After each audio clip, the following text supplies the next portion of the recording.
Salam, xoş gördük. Dəyərli Cəbhə TV izləyiciləri, canlı yayımda hər birinizi salamlayıram. Yeni həftənin ilk günüdür. Hər birinizə uğurlu iş həftəsi arzulayıram. Adət üzrə biz yenə siyasi gündəmi müzakirə edəcəyik. Regionda baş verən hadisələr, eyni zamanda dünyada baş verən hadisələr və bunun regiona və Azərbaycana xüsusilə təsirləri barədə danışacağıq. Studiyamın qonağı isə Ümid Partiyası sədrinin müavini Tamila Qulamidir. Tamila xanım, xoş gəlmisiniz, salamlayıram sizi.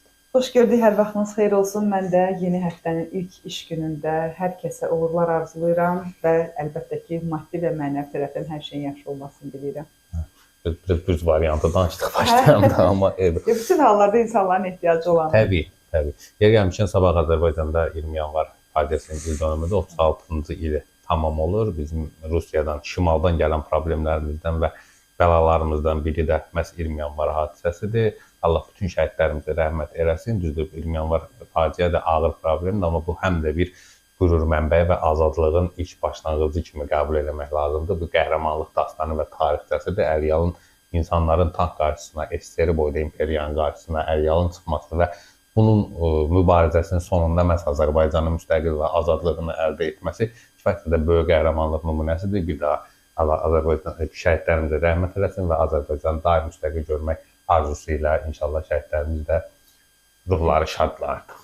Mən də 20 yanvarda şəhid olan, dünyasını dəyişən bütün şəhidlərimizin ruhu şad olsun deyirəm. Azərbaycan ərazi bütövlüyü, suverenliyi uğrunda canlarından keçən qəhrəmanlarımızın hər birinin müqəddəs ruhu qarşısında baş əyirəm və əlbəttə ki, qeyd etdiyiniz kimi bizim şimaldan gələn bəlamız bitməyib heç vaxt və 1990-cı ildə də Azərbaycan xalqı əlmübariz xalq kimi tarixə düşdü və bizim müstəqilliyimizə gedən yol məhz 20 yanvardan keçdi. Həmin gün azadlıq donunu geymək üçün bizim şəhidlərimiz üşümüşdülər. Ruhları şad olsun deyirəm bir daha. Təbii, hər birinin ruhları şad olsun. Biz bu dəfə şimaldan başlayanda danışdıq, indi cənubdan danışaq. Cənubda İranda baş verən hadisələr kifayət qədər kritik səviyyəyə gəlib çatıb artıq. Düzdür, İran hökuməti bugün dönən, daha doğrusu gecə saatlarında elan elədi ki, biz artıq o etirazlarda həbs olunan və etirazlara rəhbərlik edən şəxslərin edamlarına başlayırlar. Amerika isə belə bir söz demişdi ki... Bəli, təşəkkür eləmişdi hətta ki, yəni bu edamın qarşısının alındığına görə, edam etməyəcəyinizə görə sizə təşəkkür edirəm. Amma tərsin oldu. Tərsin oldu. Yəni, nəyin necə olacağı hələ ki, bəlli deyil. Ümumi götürəndə bilirsiniz ki, İranda məhz dekabr ayının 29-da realın məzənnəsinin qalxması ilə baş verən bir etiraz ticarətçilərin etirazı oldu. Əlbəttə ki, o etirazçılardan sonra tələbələr də bu etirazlara qoşuldu və 90 milyonluq bir ölkə olan, 85-90 milyonluq bir ölkə olan İranda 1 milyonun yəni meydana çıxmasını mən inqilab adlandırmazdım. Çünki inqilabda lider olur. İxtişaşlarda isə olmur. Bu ixtişaş idi və bir-birlərini qarşılıqlı surətdə İran və Amerika Birləşmiş Ştatları təhdid etdilər. Amma Amerika Birləşmiş Ştatlarının bilirsiniz ki, İran həm də o ölkələrdəndir ki, nəzarəti altına almaq istəyir. Nüvə uranı istehsal edən, zənginləşdirən bir dövlətdir. Baxmayaraq ki, ötən il İsrailin 12 günlük İrana hücumu nəticəsində ciddi şəkildə İran rəhbərliyində olan adamlar öldürüldü, qətlə yetirildi və hətta qeyd olundu ki, nüvənin istehsalı, uranın zənginləşdirilməsi olan ölkələrdə, şəhərlərdə artıq bunların sona yetirilməsi üçün yəni hədəflər vurulub. Hətta Amerikanın bilirsiniz ki, İranı vurmaq üçün 50 hədəfi də əlində idi, dəfələrlə də təhdidlər etdi. Hətta Trump hakimiyyətə gələndə 3 ölkənin prioritet onun üçün daxilindəki baş verən hadisələrin prioritet olduğunu vurğulamışdı. Çin, Rusiya və İran. Çünki Çin, Rusiya və İran Amerika Birləşmiş Ştatlarının nəzarətindən çıxaraq Amerikanın özünə yaxın olan dövlətləri demək olar ki, keçid eləmişdi. Ona görə də hətta bilirsiniz ki, Orta Dəhliz layihəsində belə nə qədər biz məsələləri müzakirə etsək də, qeyd etmək lazımdır ki, Orta Dəhliz layihəsində də Amerika Birləşmiş Ştatları yenə də Çini öz nəzarəti altına götürdü və biz dəfələrlə efirlər vasitəsilə məhz bu İran hadisələri baş verən zamanda dekabr ayının 29-undan bugünə qədər qeyd elədik ki, ciddi bir dəyişiklik olmayacaq. Rejim dəyişikliyinin olması belə mümkün deyil. Çünki bilirsiniz ki, orada Sepahın İran inqilab keşikçilərinin ciddi şəkildə belə fundamental dirənişi var. Onların özdə bir tərəfdən də qeyd etmək lazımdır ki, ciddi şəkildə oliqarxiya ilə məşğuldurlar. onların offshore hərbi, siyasi və iqtisadi gücləri var. Gücləri var. Onların xüsusilə də Səudiyyə Ərəbistanında, ərəb dövlətlərində bank hesabları var və fondlar var. Baxmayaraq ki, İranın hətta deyimsə ki, büdcəsindən qat-qat yüksək olan, bəli, borcları var, üzr istəyirəm, pulları var. Yəni buna görə də həmin o generalların bir növ desək, təkcə hakimiyyət deyil orada. Bilirsiniz ki, ölkəni idarə etməsi, ali dini rəhbər var, prezident idarə etməsi var, sepah var, ordu var, bəsicilər var. Məsələn, meydana daha çox yan qüvvələr var, terrora meyilli yan qüvvələr. Eynən, yəni proksi qüvvələri var. Düzdür, o proksi qüvvələr demək olar ki, başqa dövlətlərdə Amerika Birləşmiş Ştatları tərəfindən sıradan çıxarılıb. Amma məsələ bundan ibarətdir ki, İranda hələlik nəbz yoxlanılması oldu. Məsələn, baxın, Pəhləvinin oğlunu meydana atdılar, xüsusilə də Amerika Birləşmiş Ştatları. Əslində o atandan sonra etirazda nisbətən sakitləşdi. Və çünki onu istəmirlər. Pəhləvinin gəlməyini nə Bəluçlar istəyəcək, nə ərəblər istəyəcək, nə farslar istəyəcək. Azərbaycan türkləri ən çox heç istəməyəcəklər. Çünki Azərbaycan, əlbəttə ki, Azərbaycan türkləri Pəhləvilərin 1925-ci ildən hakimiyyətə gələn Pəhləvilərin ən ağır repressiyalarla üzləşən Azərbaycan türkləri olmuşdur. Ona görə də bu məsələlərdə bəzən qeyd edirdilər, Azərbaycan türklərini qınayırdılar ki, soydaşlarımızı niyə görə ayağa qalxmadınız və s. və ilaxır. Bizim soydaşlarımız da çox gözəl bilir ki, hələlik beynəlxalq səviyyədə Azərbaycan Respublikasının, Türkiyənin və ümumilikdə götürəndə hər hansı bir razılaşmalar yoxdursa, o razılaşmaların olmayacağı və arxalarında o razılaşmanın dəstəyini hiss etməyəcəklər təqdirdə ayağa qalxdıqda aslanlarının ən çox özləri olacaqlar və başqalarının günahının bədəlini ödəyən bizim güneyli soydaşlarımız olacaq. Zaman biz bunları yaşamışıq. Çox açıq şəkildə həm də bizim soydaşlarımız adından qeyd etmək lazımdır ki, əgər bizi təmsil edən biri varsa, lazımdırsa, bizim prezident elə ən böyük kürsüdə oturan Azərbaycan türküdür.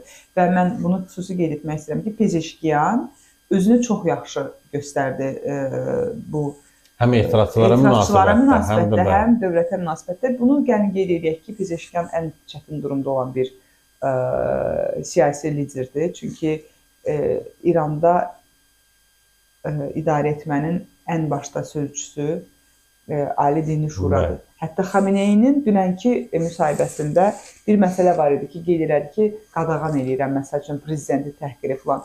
Əslində bu biraz hiləgər addım idi. O bununla göstərmək istəyirdi ki, bir daha Pezeşkiyanı müdafiə edir və Pezeşkiyan bizim istəyimizi edir, bizim dediklərimizi edir. Pezeşkiyan o vəzifədə oturaraqdan ciddi şəkildə əvvəlki vaxtla indiki vaxtda Azərbaycan türklərinə qarşı olan münasibət dəyişib. Əvvəllər əgər həmin o bizim soydaşımız vəzifəyə gedəndə türk olduğunu demək istəmirdisə, yəni çəkinirdisə ki, ona problem yaradarlar, bugün onlar rahat şəkildə vəzifəyə gedəndə deyirlər ki, mən türkəm. Yəni bu məsələlərdə Pezeşkiyanın indiyə qədər edə biləcəyi nə varsa hamısını etdi. Əlbəttə ki, ürək istərdi ki, daha yaxşı məqamlar olsun, rejim dəyişikliyi olsun, biz hakimiyyətə gələk, orada güneyli soydaşlarımız, bizim dədə-baba torpaqlarımızdır, ora əzəli əbədi torpaqlarımızdır, Güney Azərbaycan Türk Cümhuriyyətinin yaranmasını istərdik. Amma hələ ki, bunun zamanı deyil. Mən çox istərdim Azərbaycan Respublikası əlbəttə ki, birbaşa müdaxilə edə bilməz və Türkiyə Cümhuriyyəti burada susqunluq nümayiş etdirməməli idi. Türkiyə Cümhuriyyəti ən azından İslam dövlətləri və Türk dövlətləri arasında bir körpü rolunu oynayan dövlətlərdən biri olaraq da regionun güc dövləti kimi, yəni biraz himayədarlıq nümayiş etdirməlidir. Çünki orada türklərin belə deyək də boy göstərməsi belə Türkiyəyə sərf etmir. Çünki sərhəddə eynən Azərbaycan və Ermənistan arasındakı bir Qarabağ konflikti ocağı yaratmışdır Rusiya. Eyni ocağı Kürdistan olaraqdan güclər yaradacaqlar. Ona görə bu Türkiyədə plan ondan ibarətdir. Məsələn, İranın parçalanması və müxtəlif dövlətlərin yaranması. Amma müxtəlif dövlətlərin yaranması bugün Amerika Birləşmiş Ştatlarına da lazımdır. Çünki bugün sadəcə olaraq yerlə qeyd etmək lazımdır ki, Çinlə İran münasibətləri, Rusiya ilə İran-Çin münasibətlərinin bir-birlərindən, belə deyim də, münasibətlərdə daha doğrusu zəifləməsi üçün atılan addımlardır. Bilirsiniz ki, sanksiyalar tətbiq olunur.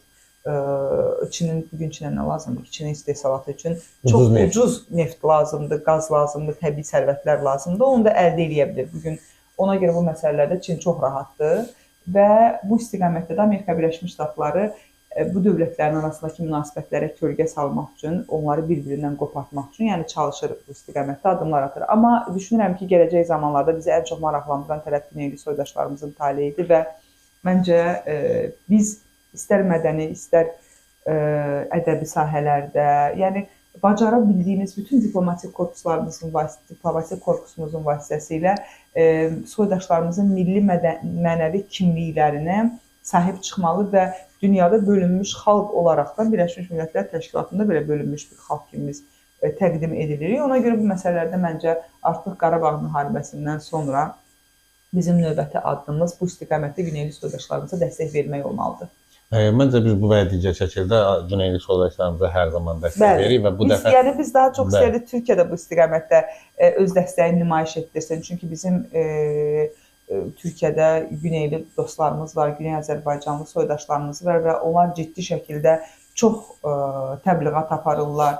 Onların üzərində böyük yük var. Mən buradan hər birini salamlayıram. Onların bilirsiniz ki, 2022-ci il oktyabr ayının 1-də Güney Azərbaycanın mühacirətdə olan parlamenti təşkilat komitəsi yaranmışdı və o təşkilat komitəsi də demək olar ki, bütün məsələlərdə hər zaman açıq-aşkar şəkildə təbliğat və təşviqat aparırlar və bütün hallarda bizim soydaşlarımızın problemlərini işıqlandırmağa çalışırlar. Arada proses var, proses davam edir, gedir, amma Amerikanın İrana vurma məsələsinə mən qayıtmaq istəyirəm. Qırıcıları birinci hazır vəziyyətə gətirdilər, sonra nə tərsə olsa razılaşdılar. İndi bu dəfə də belə bir informasiya yayılır. Düzdür, bu rəsmi informasiya deyil, amma ümumi olaraq yazılır. Belə bir fikir var ki, İsraillə 12 günlük müharibənin eynisini Amerika İrandan eləyəcək və PUA-larla vuracaq İranı. Sadəcə olaraq hər şey... Yəni, bəlli obyektləri də yəni. Bəli, hər şey mümkündür, amma müvəqqəti olaraqdan bilirsiniz ki, Xameneyinin də, İranın, belə deyim də, rasist rejiminin komandanlığı belə hər zaman Amerika Birləşmiş Ştatları məsələsinə manipulyasiya edərək də cəmiyyəti bir yerə yığmağa bacarır. Çünki gəlin etiraf eləyək ki, istəsəydi, istəməsəydi, orada bir dini rejim var və o dini rejimin dəstəkçiləri də var.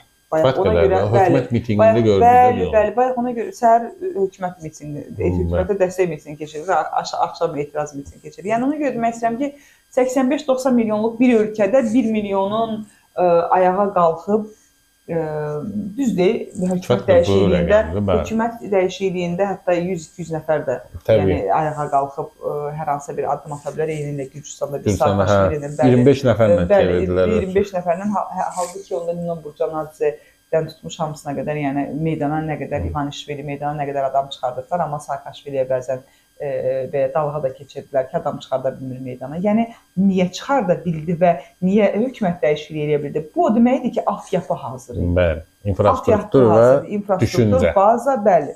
Düşüncə demokratikləşmişdi və insanların seçilmək hüququnun nə demək olduğunu insanlar artıq aşılamışlar. Amma İranda bugün o vəziyyət deyil.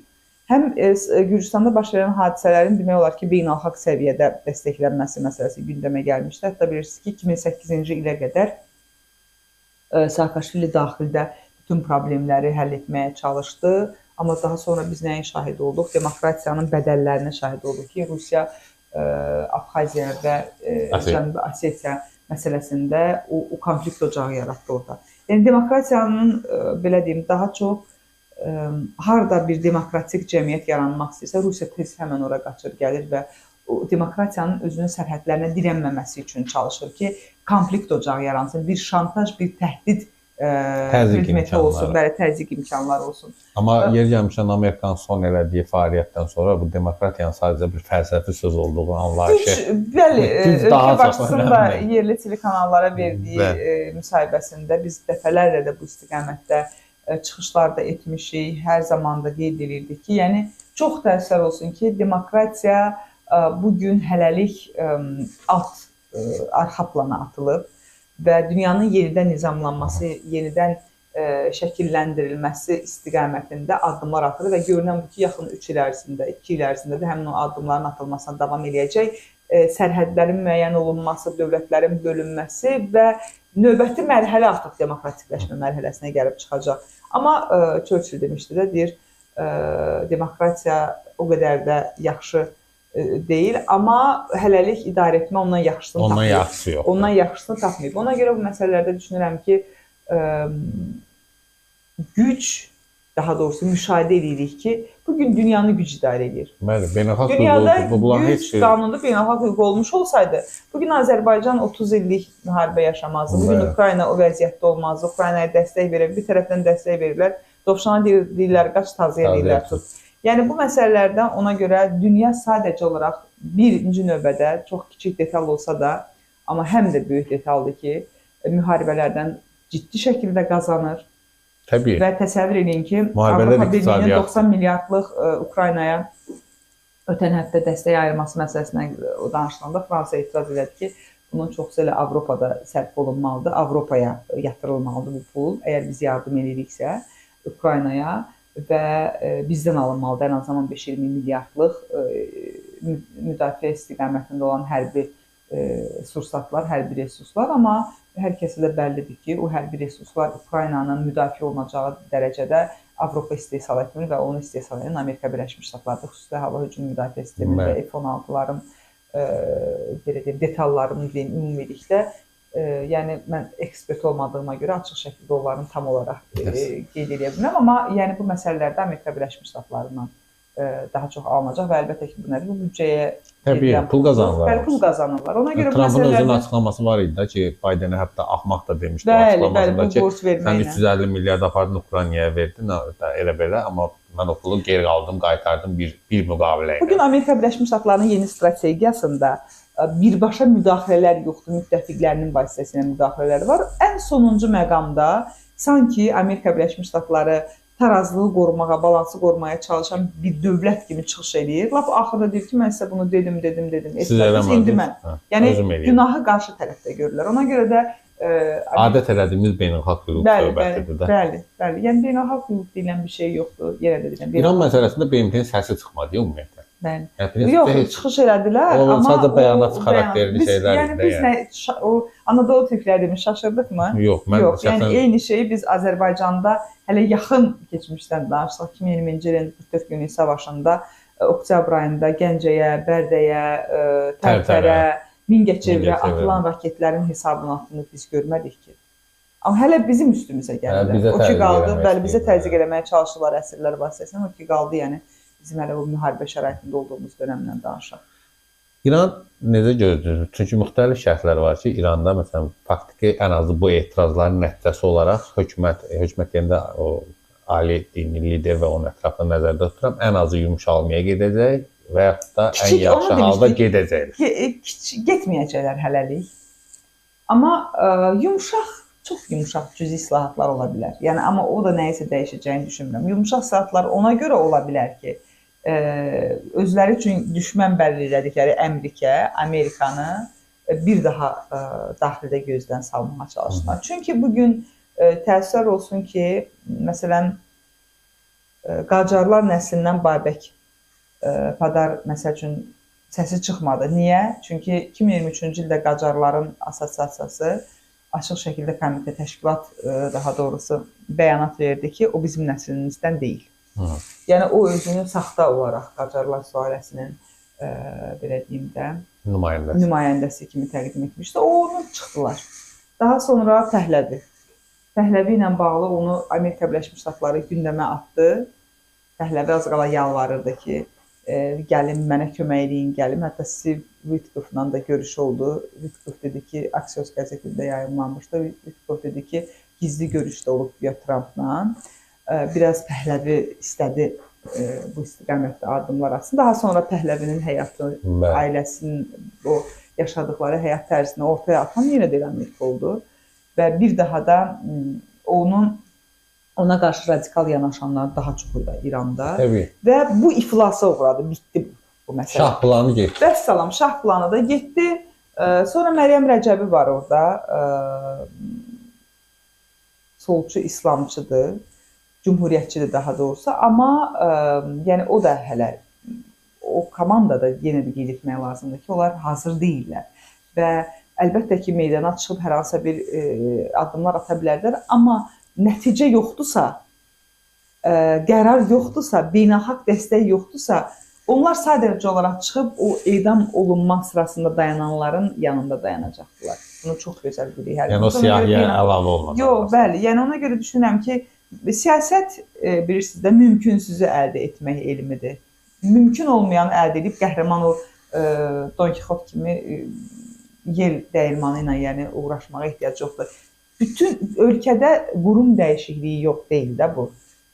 Rejim dəyişikliyidir, hakimiyyət dəyişikliyidir və o dəyişikliyin olması üçün mütləq şəkildə istəsəydə, istəməsəydə güclərlə hesablaşmaq lazımdır və onlarla birlikdə addım atmaq lazımdır. Beynəlxalq dəstəyin olmalıdır sənin beynəlxalq səviyyədə və bir də ki, nə xalq ayağa qalxır deyirik. Tamam xanım, ola bilərmi Amerika İrandan nüvə məsələsində razılaşdı deyə artıq geri çəkildi? Çünki Amerikanın konkret istəklərindən biri də məhz o. Yox, bugün Amerikanın istədikləri oldu. İranı biraz qorxuda bildi daxildə, rejimi də qorxuda bildi ki, yəni mən istəsəm edərəm. Zaten bunu İsraillə 12 günlük savaşda göstərdilər. Bəyəm İsrail öz başına etmişdi onu. Əlbəttə ki, Amerika Birləşmiş Ştatlarının da razılığı ilə, neytrallığı elə razılıq deməkdir. Xeyir duasını eləmişdi, hətta ondan öncə də getmişdi. Baxmayaraq ki, Netanyahu dəfələrlə istəyirdi ki, Trump hücum indirsin. Amma əgər yenə də Amerika Birləşmiş Ştatları PUA-larla belə hücum etsə, o müəyyən obyektlər olacaq. Yəni yaşayış konkret obyektləri. Bəli, çünki onun yaşayış məskənlərinə o hücumu olsa, bu birbaşa olaraqdan cəmiyyətin içərisində rejimlə cəmiyyəti xalqı yaxınlaşdıracaq. Birləşdirəcək və Amerikaya qarşı daha bir düşmə sayını daha da bərkidəcək, bəli. Daha bir məsələ məhz iqtisadi məsələ ilə bağlıdır. İranda realın sıfırlanması, daha doğrusu, yəni kifayət qədər 10-12 dəfə düşüb. Hə, məsələn bu dəqiqə 1 dollar versən, onun qarşılığını qaytaracaq. Pul prinsipi yoxdur da. 147 mindir, bəli, real. Bu güzəştlərə gedərmi Amerika sizdə? Yəni yenidən iqtisadi canlanmanın və yaxud da müəyyən heç olmasa əvvəlki dönəmə qayıtması məsələsi. Çünki orada real o vəziyyətdə qalarsa o dövləti idarə etmək mümkün olmayacaq. Yox, Amerika Birləşmiş Ştatlarının o vəziyyətə gedə biləcəyini düşünmürəm. Əksinə mənə elə gəlir ki, Amerika hətta hücum həyata keçirməsə yeni sanksiyalar tətbiq edəcək. Çünki gec-tez bu rejim devriləcək. O rejimin də təbii şəkildə devrilməsinə çalışacaq və düşünürəm ki, müəyyən bir məsafə zaman lazımdır Amerika Birləşmiş Ştatlarına da və məncə biz də ciddi şəkildə düşünməliyik. Azərbaycan tərəfi də, Türkiyədə, məhz Azərbaycan türklərini, Güneyli soydaşlarımızı dəstəkləyən qüvvələr belə düşünürəm ki, yəni bir nöqtədə çıxış eləməlidirlər. Artıq bilirsiniz necə iceberg tərpənib, buz tərpənib və gec-tez rejimin dəyişilməsi gündəmə gələcəksə, ki dəyişəcək, mütləq şəkildə olmasa da Güney Azərbaycanlılar olmalıdır. Məncə bu gün də dəyişsə mütləq ki, olacaq var. Bəli. Böyük nə dərəcədə ola biləcəklər? Yəni o boyda hadisələr baş verdi. Güney ayağa qalxmadı, amma Təbrizdə komendant saatı tətbiq olundu. Niyə? Çünki məhz ondan qorxulur. Bəli, çünki 3 dəfə dəyişiklik olub da. Üçündə də Güney Azərbaycanlıların dəstəyi ilə olub. Yəni onlar ayağa qalxdılar, amma ən çox ziyan çəkəndə elə bizimkilər olub. Herhalde sonraki proseslərdə tam belə lider məsələsi həmişə problem olub, amma ümid edirəm ki, mən düşünürəm ki, ümumiyyətlə Təbrizi kənara qoyuram. Ərdəbil bilirsiniz ki, ciddi şəkildə dini rejimə, belə deyim, dini rejimdən zəhərlənən tərəfdir də daha çox. Yəni bunun rasist rejimdən söhbət edir. Burada İslamdan söhbət etmir. Çünki mənim üçün İran İslamın beşiyi deyil və əsla mənim üçün İslami dəyərləri İran təlqin eləyə bilməz. Bizim ən azı haqqını tələb edən adamı asırlarsa, deməli bu o deyil də. Yəni əlbəttə, yəni bu məsələlərdə məsələn bizim özümüzün Bakı kəndlərindən olduğumuza görə ana tərəfim mən onun belə deyirlər Qasım otağı bəzənilməsini, ələm ağacını falan, yəni uşaqlığımda mən görmüş adamım. Onda heç İran İnan heç tanımırdı. Yəni dini dövlət kimi tanımırdı özünü. Yəni bərbad bir şəkildə həyat sürürdülər orada. Amma ona görə qeyd etmək istəyirəm ki, yəni bu məsələlərdə Azərbaycan tərəfindən çıxış etsək, yəni bütün hallarda biz nəhayətində Azərbaycançı olmalıyıq. Bəli. Yəni biz hər kəsçi olduq. Biz o pərəstlik, bu pərəstlik, amma nəhayətində belə oturub düşünməliyik ki, Azərbaycan üçün çalışmaq lazımdır. Və nəyi qeyd etmək istəyirəm? Ərdəbil ki, o dinin sui-istifadə edilməsindən ən çox əziyyət çəkən bölgədir və düşünürəm ki, Ərdəbil tam ayağa qalxmasa, yəni bu dəyişikliklərin yəni olacağı biraz çətin görünür. oradan o Güney Azərbaycan torpağım qalxacaq, mənim çox ata doğru. torpağım olmağına, yəni o subyektiv yanaşmam, obyektiv yanaşıram ki, yəni Ərdəbil üsyan torpağı olub və hakimiyyətə belə Ərdəbildən gəliblər. Ona görə də məncə Güney Azərbaycan türkləri ayağa qalxanda rabitəli şəkildə birləşməlidirlər. Həm də bilirsiniz ki, orada etniklərin heç birinin ümumi platforması da yoxdur. Hansı dövlət idarə etməsi olacaq olacaq. Düzdür, o sonraki mərhələ olsa belə İran hansı dövlət ola bilər, federativ mi olar, konfederativ mi ola bilər. Yəni bu məsələləri ümumi götürəndə düşünürəm ki, etniklər öz aralarında da müəyyən etməlidirlər və beynəlxalq güclərin mütləq şəkildə dəstəyini almalıdırlar və bu dəstəyin içində əlbəttə ki, Azərbaycan və Türkiyə də olmalıdır. Təbii ki, əsas məsələ Azərbaycan və Türkiyənin mövqeyidir. Gəlmişəm Türk Dövlətləri Təşkilatının daha bir nümayəndəsi kimi Güney Azərbaycanı hər zaman görmək istəyir və kifayət qədər Türk coğrafiyasının bir çatı altında birləşməsi və böyüməsi gələcəyimiz üçün kifayət qədər önəmli və vacib məsələlərdən biridir.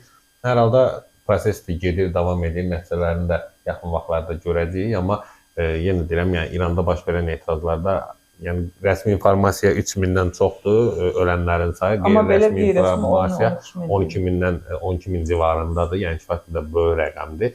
Hər halda Prana belə onu 12.000 deyir. Yer gəlmişkən 30.000-dən yuxarı insanın da həbs olunması ilə bağlı məsələlər var və edamlara başlayacağını da İran elan elədi artıq. Hətta biraz belə daha fərqli şəkildə elan elədi ki, Amerika bizə heç nə edə bilməz, biz artıq edamlara başlayacağıq. Yəni bu məsələlərin də qarşısını bu və digər şəkildə almaq lazımdır. Kifayət qədər təhlükəli bir prosesdir. Hər halda Tamil xanım çox qəşəng dedi, Azərbaycançı olmaq lazımdır. Əsas məsələ məhz Azərbaycan məsələsidir. Təşəkkür edirəm Tamil xanım. Mən təşəkkür edirəm, dəvətini çox sağ olun. Dəvətimi qəbul elədiniz, gəldiniz. Biz hər zaman sülh tərəfdarı olmuşuq bölgədə, istər dünyada hər zaman sülh olsun, sülh olan yerdə hər zaman inkişaf var, gözəlliklər var, amma təəssüf ki, dünya bu sülhə hələ ki imkan verir. Hazır deyildi, imkan verir. Hazır deyildi, hələ ki onlar bundan yararlanmır. Sülh onlara sərf eləmir. Hamı pul qazanır. Bəli. Təşəkkür edirəm. Dəyərli Cəbhə TV izləyicilər, hər birinizə dərin təşəkkürümü bildirirəm. Bizi izləyirsiniz, baxırsınız. Verilişi də bəyənək, paylaşaq ki, daha çox insan yayından məlumatlı olsun. Kanala da abunə olmağı unutmayın. Biz həftənin 5 günü canlı yayında oluruq. Bizi canlı yayınlarda izləməyi də unutmayın. Sağ olun, növbəti canlı yayınlarda görüşmək ümidi ilə. Hələlik.